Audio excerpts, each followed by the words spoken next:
Kata Rasulullah, asyamu li wa ana ajzi bihi. Allah berfirman, ini hadis qudsi. Kata Nabi, Allah berfirman, kullu amali ibni Adam lahu. Amalan anak cucu Adam itu semuanya milik dia.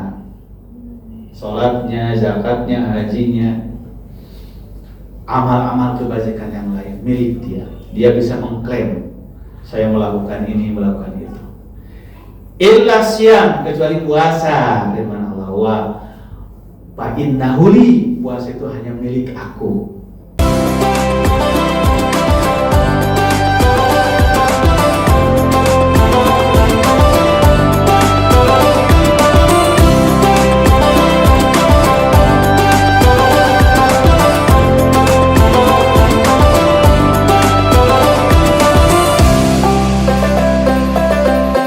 Stres. Jadi bukan hanya manusia stres, hewan juga stres. Kalau lihat pisau, lihat orang kerumun banyak, nah, bagaimana ditenangkan? Jadi betapa ihsan ini begitu luasnya, sampai kepada menyembelih hewan pun di dalamnya ada ihsan. Innallaha kataba ihsan ala kulli syai. Allah mewajibkan ihsan dalam segala sesuatu. Maka wa qul linnasi husna, ada ihsan dalam perkataan, ada ihsan dalam sikap perbuatan. Nah, Bapak-Ibu sekalian, kalau kita perhatikan seluruh ibadah dalam Islam itu memperkuat kepada keimanan dan membuahkan ihsan. Maka Islam itu posisinya di tengah. Jadi iman, Islam, ihsan. Ke bawah fondasinya, dasarnya iman, sedangkan ke atas membuahkan sifat ihsan. Maka keislaman yang tidak melahirkan ihsan, itulah yang sering diperingatkan oleh Allah dan Rasulnya, oleh Al-Quran maupun hadis Nabi. Upamanya Al-Quran mengingatkan orang yang sudah sampai pada tahap Islam, melaksanakan sholat umpamanya, tapi tidak melahirkan ihsan dari sholatnya itu kan tegur. Ia disebut dengan, dalam Al-Quran itu, fawailun lil musallin, celakalah, rugilah orang yang sudah sholat. Musallin itu kan tukang sholat. Kenapa? Karena dari sholat ini gak melahirkan sikap ihsan kepada sesama manusia. Pertama, tidak ihsan pada Allah, yaitu alladzina yura'un nas, yang mereka itu riya. Alladzina yura'un, sholatnya itu riya, pamer. Berarti dalam sholatnya tidak ada ihsan kepada Allah. Wayamna'una ma'un, dan dari sholatnya tidak melahirkan belas kasihan pada manusia, tidak melahirkan sikap welas asih, tolong menolong. Tetap saja dia tidak peduli kepada orang lain, tetap saja dia bakhil, tetap saja dia kikir. Berarti tidak ihsan pada manusia. Jadi sholatnya tidak melahirkan sifat ihsan pada Allah, yaitu yura'una, mereka itu riya. Yang kedua, tidak melahirkan ihsan pada manusia, yaitu tidak melahirkan sikap dermawan. Begitu pula tentang saum. Nah, saum diingatkan Rasulullah, kam min shaimin laisa min siyamihi ilal ju'i wal atas. Akan banyak orang berpuasa, tapi puasanya baru sampai pada tahap lapar dan dahaga. Ini kata Rasulullah. Artinya apa? Ke bawah tidak mengakar kepada iman yang kuat, ke atas tidak melahirkan ihsan.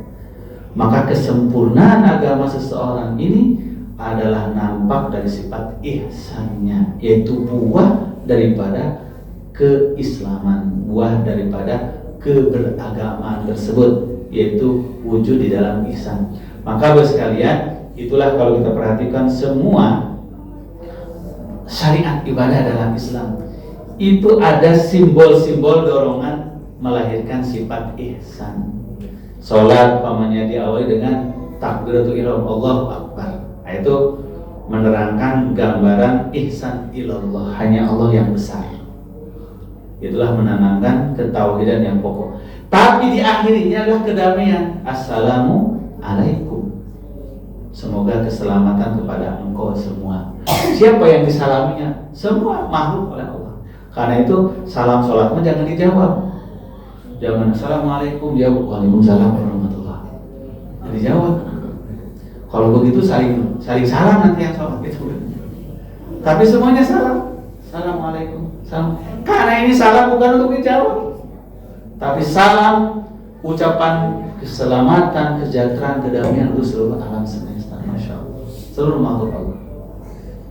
Jadi di awalnya tetap dari ihsan ilallah, yaitu tauhid, ikhlas, khusyuk, Allahu Akbar. Tapi di akhirnya dengan Assalamualaikum. Nah, bicara tentang saum Bapak sekalian, saum itu ibadah yang paling besar menyiapkan manusia melahirkan sikap ihsan, baik ihsan pada Allah maupun ihsan pada makhluk. Tidak ada ibadah yang lebih besar mendorong ihsan kepada Allah dan kepada makhluk melainkan saum. Nah, Masya Allah. Makanya saum dimulai dari kita berlapar-lapar, berhaus-haus, sampai lebaran ditutup dengan berbagi kepada sesama manusia, itu zakat fitrah. Masya Allah. Maka tidak mungkin orang melaksanakan saum tanpa memiliki sifat ihsan ilallah. Ini rahasia keutamaan saum dibanding dengan semua ibadah yang lain. Inilah makna hadis Nabi Shallallahu Alaihi Wasallam. Kata Rasulullah, asyamu li wa ana ajzi bihi. Allah berfirman, ini hadis qudsi. Kata Nabi, Allah berfirman, kullu amali ibni Adam lahu. Amalan anak cucu Adam itu semuanya milik dia. Salatnya, zakatnya, hajinya, amal-amal kebajikan yang lain milik dia. Dia bisa mengklaim, saya melakukan ini, melakukan itu. Illa siyam, kecuali puasa. Firman Allah, wa fa innahu li, puasa itu hanya milik aku. Wa ana ajzi bihi, maka akulah yang menyediakan balasan baginya tanpa terhingga. Kenapa? Karena sebelum seseorang melaksanakan saum yang sebenarnya pasti ia telah terbangun ihsan ilallah. Ihsan kepada Allah yaitu rasa muraqabatullah, rasa diawasi Allah. Coba Bapak sekalian, kalau kita nggak muraqabatullah, bisakah kita bertahan berpuasa dari subuh sampai maghrib? Sedangkan kita banyak kesempatan untuk berbuka di mana saja sembunyi-sembunyi. Karena puasa ini milik Allah, artinya hanya hubungan dengan Allah. Apa yang kita pamerkan? Kalau sholat bisa berpura-pura, bersedekah bisa mencari muka. Kalau berpuasa mau mencari muka ke siapa? Gitu.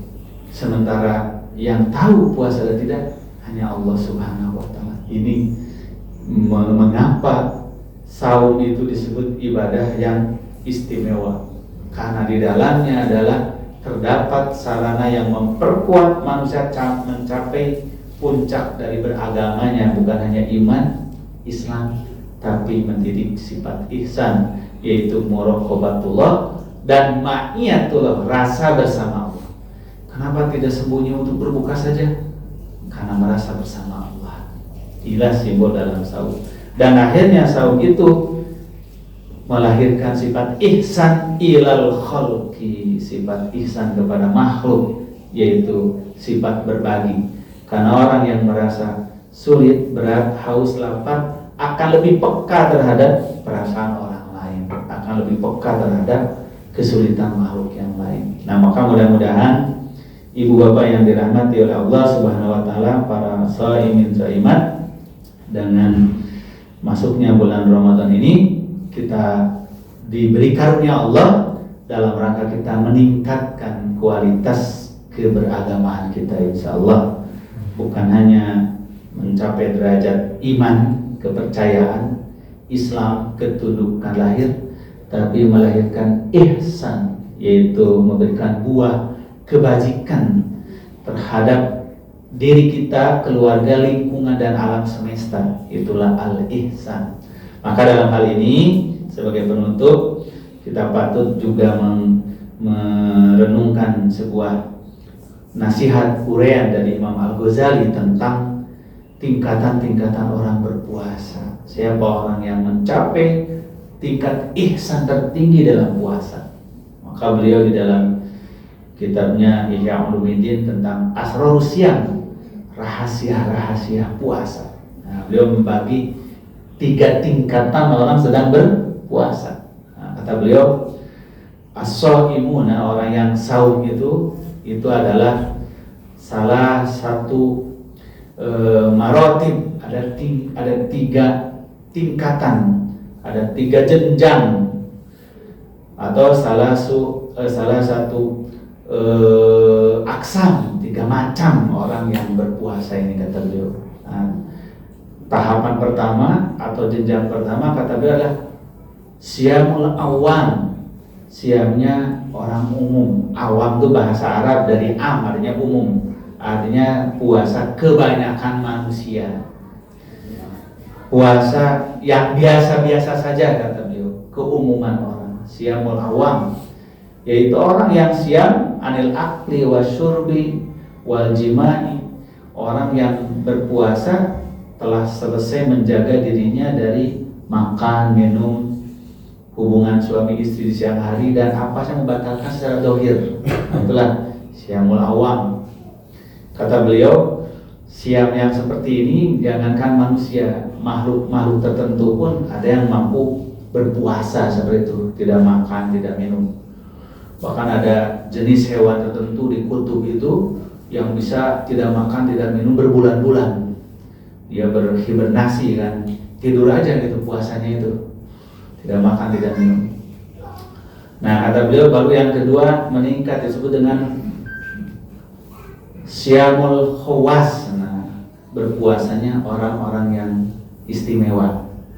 Dia tidak lagi sebatas berhenti dari makan, minum, dan yang membatalkan lahiriahnya, tapi dia telah berpuasa, yaitu panca inderanya, pikirannya, hatinya, daripada segala yang membatalkan. Makna saumnya bukan ibadah puasanya, tapi nilai saumnya, yaitu orang yang menjaga tangannya dari bertindak dosa, menjaga lisannya berkata dusta, menjaga kakinya melangkah kepada kemaksiatan. Nah, ini sudah saumul khawas, puasanya orang-orang yang khawas, yang sudah istimewa, berarti orang ini khos. Kata beliau yang ketiga, saumul khawasil khawas, siyamul khawasil khawas, saumnya orang yang lebih khusus lagi. Nah, kalau yang tadi beliau menggelari saumnya saumul arifin, saum orang-orang yang arif kepada Allah. Saumus sholihin, saumnya orang-orang yang saleh. Kalau yang ketiga ini, kata beliau, adalah siyamul anbiya wal auliya wal rusul. Itulah derajat puasanya para nabi, para rasul, para wali Allah. Ya, puasanya bukan hanya lagi di Ramadan, tapi sepanjang hidupnya, yaitu telah menjaga, memelihara pikirannya, hatinya dari segala yang mengotori konsentrasi dia hanya kepada Allah Subhanahu wa ta'ala. Itulah saumnya orang-orang yang muqarrabin kepada Allah Subhanahu wa ta'ala. Kalau dalam Al-Quran sebutnya ada zolimun li nafsi, orang yang zolim pada dirinya, puasa dijalani, saum dijalani, tetap berkata kotor, tetap berbuat curang. Nah, itu adalah zolimun li nafsi, menzolimi dirinya sendiri, menzolimi nilai saumnya. Ada yang kedua adalah muqtasidun, orang sudah sampai pada tahap pertengahan.